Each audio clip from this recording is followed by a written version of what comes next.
রাষ্ট্রীয় পতাকাবাহী প্রতিষ্ঠান বিমানের অভিযুক্ত দুই কর্মকর্তার বিরুদ্ধে দুর্নীতির প্রমাণ মিললে বিভাগীয় এবং আইনানুগ ব্যবস্থা নেওয়া হবে। ইতোমধ্যে তাদের বিরুদ্ধে শুরু হয়েছে তদন্ত, একথা জানিয়েছেন বেসামরিক বিমান চলাচল সচিব।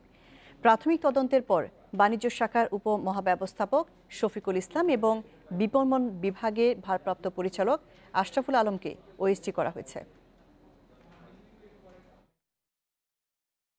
বিমান কর্মকর্তা শফিকুল ইসলাম ৪ বছর দায়িত্ব পালন করেছেন সংস্থাটির যুক্তরাজ্যের কান্ট্রি ম্যানেজার হিসেবে।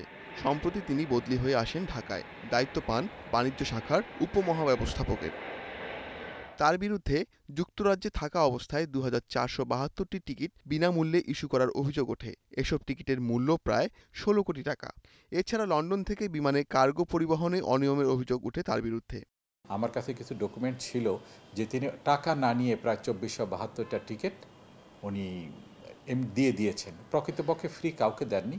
উনি হয়তো টিকিটগুলো কম দামে কিছুটা কম দিয়ে হয়তো 70% বা 80% মূল্য দিয়ে ওগুলো বিক্রি করে দিয়েছেন। এই এখতিয়ার তার নাই। এটাও আমি বিমান বোর্ডে উপস্থাপনা করেছি। বোর্ড এটাও তদন্ত করার সিদ্ধান্ত নিয়েছে।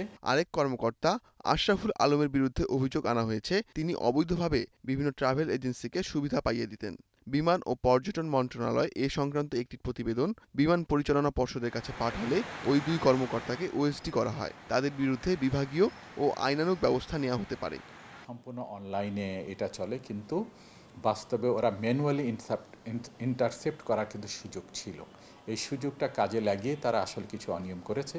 তো আসলে মন্ত্রণালয় থেকে আমরা যেটা করেছি, আমরা প্রাথমিক আমরা একটা অনুসন্ধান করেছি। অনুসন্ধান করে এটা আমরা বিমান বোর্ডকে জানিয়ে দিয়েছি। বিমান বোর্ড তাদের তাদের বিরুদ্ধে ব্যবস্থা নিয়েছে। বিমান বোর্ড থেকে একটা তদন্ত কমিটি গঠন করা হয়েছে।